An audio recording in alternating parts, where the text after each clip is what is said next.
G'day everyone, welcome back. This will be episode 2 of the ZXR250, that's right, isn't it? Yeah, ZXR250 rebuild of the green machine. If you didn't see the last episode, go check it out. We basically got it up and running again. Not entirely sure how long it had been sitting, but anyway, we got it fired up, running. It didn't run particularly well. And off camera, I'm pretty sure I figured out why. I'll show you in a second. But basically, we're all together. I've put a bit more fuel in it, and we're going to kick it in the guts again. And hopefully, I should have it figured, and it should fire up and run on 4. So, yeah. If you haven't already, please go ahead and subscribe and leave a like if you enjoy the content. This bike will have a few more episodes on it yet. So, yeah, if you like what I'm doing here, stick around.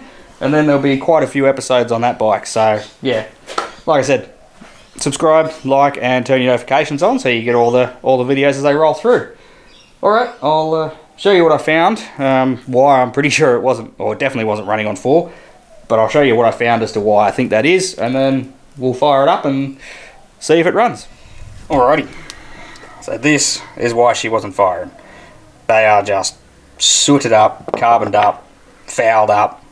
All the ups. So I had another set of plugs here, so I threw them in. These are all the same plug? Yeah, they are. Anyway, yeah, they're just not good.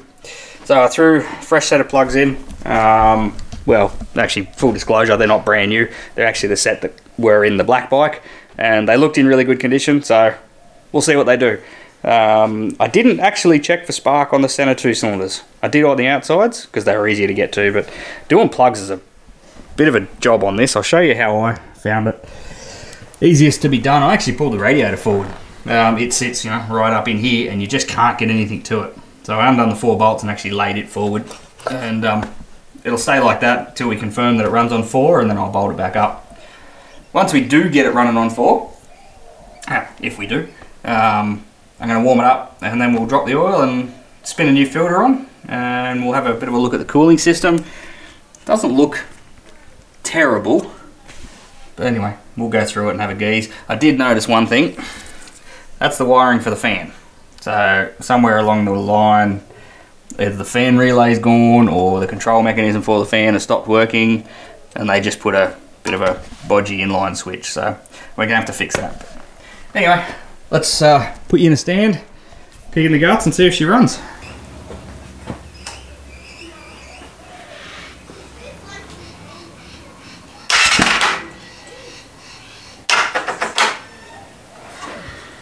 Well, that wasn't good. That was either like a full hydraulic lock, or that smacked into those plugs. Right. Stand by. We're going to have to investigate that well and truly. Let's take the fuel off it. My guess is it probably hydraulic locked for some reason. So, this first cylinder over here, the plug come out dripping wet, so I've got a cloth over the top of the hole, and I'm just going to bump it. Just okay.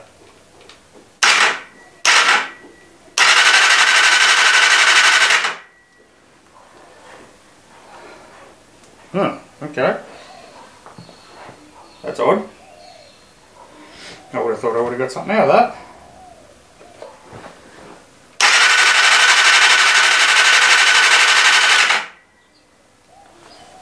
There's no damage.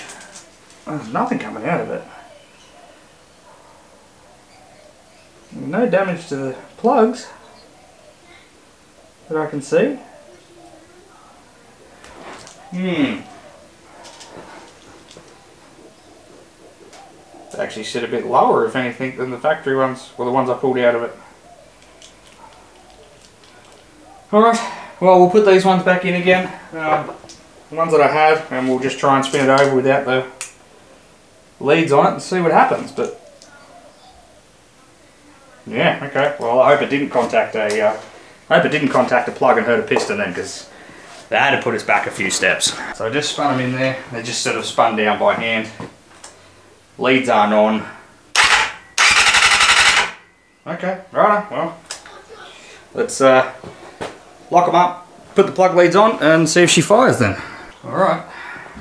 Try it again. I haven't put my syringe with fuel back on it. There should be something in the bowls anyway. See what happens.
Well, certainly runs up on 4 now. She's very smoky, obviously, but I think we could probably safely assume. Huh, where's all the oil going? There it is. Alright, we're going to do a service on it anyway, but she's smoky. I don't know if it's just stuff burning out of the exhaust or what it is, but it needs a bloody good run. And also the throttle is just woeful. So I have to sort that out as well. Do something with it. It doesn't want to return, but I'd say it's probably got some vacuum leaks as well. Yeah. Anyway, alright, we're gonna keep tinkering and we'll get it warmed up and ready to do a service. Alright, so I was doing a bit of mucking around off camera after that last shot. I mean, the bike runs, but it's not running on 4. I thought perhaps it could have been a spark issue, so I swapped coils and swapped coils from the spare off that one like I did before. I've got spark on the cylinder, so that's fine.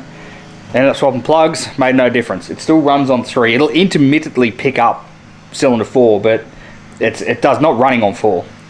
So I thought, let's go back to basics. So I pulled the compression tester out, did a compression test, and as they sit, so dry essentially, it's about 140, 140, 150, and then 90. So number 4 cylinder is low on compression by a substantial amount. And I thought, even like for a bike like this, those compression numbers should be high. It should be higher than 140. So I went through and I did a wet compression test. So essentially you put a little bit of oil down the spark plug hole and it'll artificially seal the rings to give you an indication of whether the rings are worn out or what it is. So generally speaking, if you put it in, compression numbers jump way up, you've got worn rings. It won't tend to, like if you've got valves out of adjustment, the oil won't tend to give you higher compression if your valves are out of adjustment. It'll show up piston rings. Put it in, sure enough, did a compression test. It was like 190, 190, 195, but cylinder number 4 was sitting at about 120. So cylinder 4 is definitely low by a lot. I think what I'm going to do first, although I don't think it's valves, but before I go ahead and we strip this engine down, I'm just going to have a look at the valve adjustment, see where that's at, and hopefully, fingers crossed, it is valves, and I don't have to do another engine build. But if I do, parts are readily available. I can get rings. I think I saw, pretty sure it was on Amazon, but anyway, a set of oversized pistons. So if I have to go down that route, I'll get it bored and put oversized pistons in. But let's see. So I'm going to strip. I'm going to get this radiator completely off. I'll drain the water, bugger the radiator off, give myself as much room.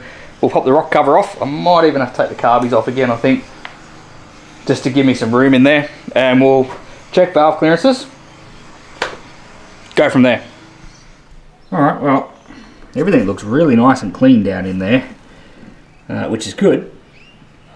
And unfortunately, or fortunately, the valve clearances seem pretty close. They are a little bit tight, I'll give them that. So sort of average it out. So number 4 is really no different to the other 3. And we're sort of averaging out. The intakes are about 0.17 of a mil. They should be about a bit over 0.2 according to the internet. So intakes are a little tight. The exhaust is sitting about 0.2. So again, still a little bit on the tight side, but they're all basically identical. So yeah, I don't think we're looking at valves. I think we're looking at piston rings. Like I said, it all looks pretty good. So you know, I can't see any valves hanging or anything like that. Not that you sort of can anyway. I mean, they're pretty tight down in there. I think we're at the point where this engine is going to come out. I think it's just going to be easier to do it on the bench, and we'll pull the head, pull the barrels, and have a bit of a look at what's going on. I pulled this side cover off because normally where the stator and that runs, there's no oil, but oil come out of there because the starter gear and everything's running in it. So anyway, and then I found out that on the other side of the engine, I'll show you, I actually really like it. So Kawasaki did a good job. For those that don't know, and I was one of those up until about 5 minutes ago, this plug, which is that, pulls off, and if the camera will focus in there, you've actually got dedicated timing marks. So yeah, so that they go 1 and 2, which are companion cylinders, 1 and 2, top dead center, and then they've got the firing angle on it as well. And then you rotate it around, and actually tells you when 2 and 3 are top dead center. So makes it easy. If I hadn't known that to start with, I wouldn't have to drain the engine oil. But then again, I think the engine oil was chock-a-block full of fuel anyway. So alright, well, I mean, there's just not much left to do. It's going to have to come out. So looks like we're doing 2 engine builds, this one and the black one. Anyway, probably not at the same time. Let's get one out of the way first, but I'll order parts anyway. Alright, let's set you back up in a stand. I mean, it's, what have I got? Exhaust, drop the chain, a little bit of wiring, and about 6 bolts, and it all comes out, and then we can put it up on the bench, strip it down properly, and find out what's going on. So let's get into it.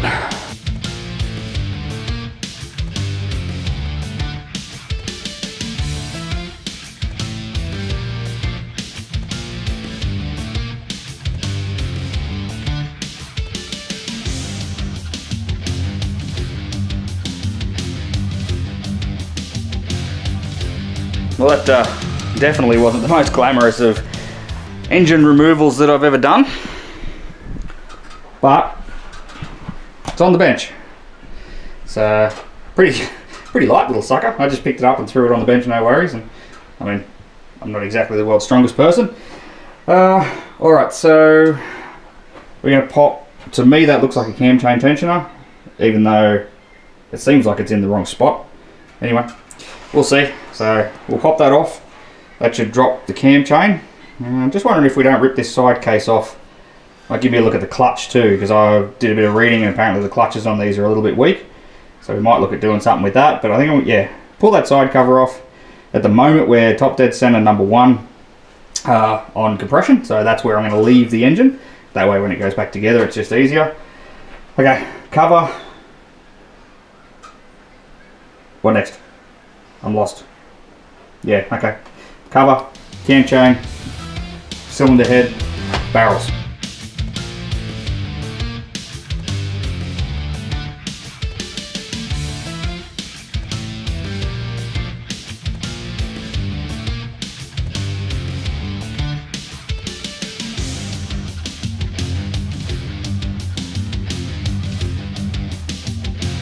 So, as you saw, we got it all apart, and I mean, I was hoping for some stuck piston rings on number 1. That was like, would have been ideal, like a stuck top compression ring or a second compression ring, but they're not. They're beautiful. That's pretty much exactly how, well, that is exactly how I pulled the barrels off. They're all good. There's none of them are stuck at all. The pistons look in good condition. I mean, you got a little bit of stuff on the top, but it's just a bit of, I don't know, a bit of carbon build up and things like that. So I mean, there is really there's nothing wrong with the pistons that I can see. All the little ends feel good, all the gudgeons feel good, there's no excessive movement. I am going to say the bottom end is good based on, you know, the way it feels, and also I didn't hear anything untoward with the bottom end when we did have it running. The barrels are, you know, for all intents, really good. They're just worn. So, I mean, you can see sort of right down the bottom, the original sort of crosshatch. Right, oh, sorry, hang on, we can get that better. So in there. So you can sort of see the original marks, and then you can see where the piston's obviously been running. It's just, they're just worn. I mean, this bike had, what were we, 51,000 Ks? I mean, look at the tacho. If it's done 51,000 kilometers, how many times do you reckon that little engine, or how many revolutions do you reckon that little engine has done in its life? I'm going to say a lot. Number 3. Sorry, that's, no, either way, that was one with low compression. There's some watermarks in that one, and funnily enough, that's actually the best looking ball. Anyway, some watermarks in there that you can see right up the top there. Can't feel them. Oh, actually, no, I take that back. You can feel them. Oh, we might have to have a look at that. Hopefully it hasn't got a cracked liner. Just looks like a bit of a watermark from where it was sitting. And then, I mean, you've got exactly the same in there and sort of in there. They're just worn. So I don't think there's nothing wild going on here. I am going to mic them, so I'll see what they are. And if I can just hone them and put some piston rings on, that's exactly what we're going to do. Get a new base gasket for the bottom of the barrels, new head gasket, and we'll be on the way. I think what we're going to do before we end this video, I'm going to pop the clutch, and I just want to see what all the clutch discs are like. If I've got to get new frictions and metals, well, I might as well do one, or like a big order at once. So we'll be back on time lapse, and we're going to rip the clutch out. Okie dokie. Clutch. So it's not terrible. There's still life left in it. I mean, you've still got some of the grooves. None of the plates look warped, but it has had some heat through it. I mean, you can see there's some pretty decent discoloration there. Where was it? That one there. That one's got some good heat marks, sort of all the way around it. I'll price up a clutch. I mean, I'm not against running this one, but you know, we're this far in. If it's 150, 200 bucks for a clutch, then I'll just chuck one in, and we'll run it. I might even look at putting some beefier clutch springs in it, because like I said, apparently these do have an issue with slipping clutches. You know, you wouldn't have thought so with 40 horsepower and 250 cc's, but there you go. Alrighty, I'm a little bit disappointed, if I've got to be honest. I mean, I hope that this thing would have just fired up and be hunky-dory. We would have done a bit of a paint job, put it back on the road, but that's just not the way it rolls. So yeah, time to go shopping. So we're definitely up for piston rings, head gasket, base gasket, price up a clutch. I guess that's about it. I'll have a look at getting the barrels honed, which has to be done anyway. You can't put brand new rings on an old bore. It just doesn't work like that. So I get the barrels cleaned up and honed, and then put it back together. And then, you know, we can do paint job and everything else to get this thing on the road and up and running again. So I guess the only bit of silver lining is that while I'm ordering parts for this, I'm also going to order parts for the black bike. So we'll have everything at once. I'll just go into Kawasaki and see what they want for parts. We'll see. Kawasaki's normally not too bad, I've found. Like, it's, you know, they're fairly reasonable. So yeah, that's where we are. I guess, yeah, bit of a roadblock. But anyway, we'll get stuff happening and yeah, move on to something else in the meantime while parts are waiting to turn up. But anyway, until then, yeah, thanks for watching. Appreciate it. Please go ahead and subscribe. I'm going to be doing my darndest to put more videos out on this channel. The boat channel's been copping a bit extra love lately, just while we build it. If you don't know what the boat channel is, it's called Harper's Boat Shed, and it's all about my 34-foot timber cruiser that we're redoing. So yeah, if you're interested in that, go check it out. But yeah, it's been copping quite a few videos lately. This channel's been a little bit left behind, which I feel quite bad for. Bad about. Anyway, however you want to word it. So yeah, I'm going to do my best to try and bring back some good content for this channel, good regular content. So, like I said, please subscribe, like, share, and definitely turn the notifications on.